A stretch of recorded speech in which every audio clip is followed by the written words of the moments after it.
গত রবিবার সকালে সেই মর্মান্তিক ঘটনা ঘটে।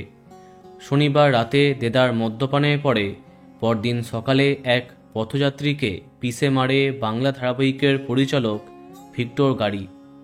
এই মুহূর্তে তিনি রয়েছেন পুলিশি হেফাজতে। আর পুলিশি হেফাজতে ভিক্টর ওরফে সিদ্ধান্ত দাসকে প্রশ্ন করে একাধিক অবাক করা তথ্য সামনে আসে।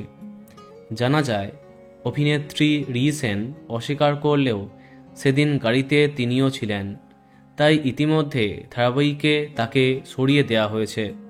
তার মুখের পরিবর্তনে ধারাবাহিকে প্রবেশ করেছেন জনপ্রিয় টেলি অভিনেত্রী রিমঝিম মৈত্র।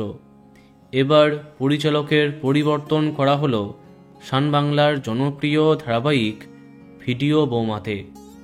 পরিবর্তে এলেন মিঠাই খ্যাত এক পরিচালক, আর তিনি হলেন রূপক দে। হ্যাঁ, এবার থেকে ভিডিও বৌমা এই ধারাবাহিকটি পরিচালনা করবেন তিনি।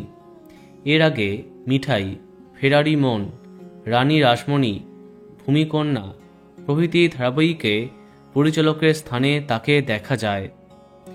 এবার সিদ্ধান্ত সেনের জায়গায় ভিডিও বৌমা ধারাবাহিকটি পরিচালনা করবেন রূপক দে। এই ভয়াবহ ঘটনার জেরে রাতারাতি ধারাবাহিকের পরিচালক এবং একাধিক শিল্পীকে ছেঁটে ফেলল কর্তৃপক্ষ। তো বন্ধুরা, এখন তোমার কি মন্তব্য কমেন্টে জানাতে পারো। আর এই রকমই আরও অনেক ভিডিও পেতে সাবস্ক্রাইব কারেন্ট পজ। ধন্যবাদ।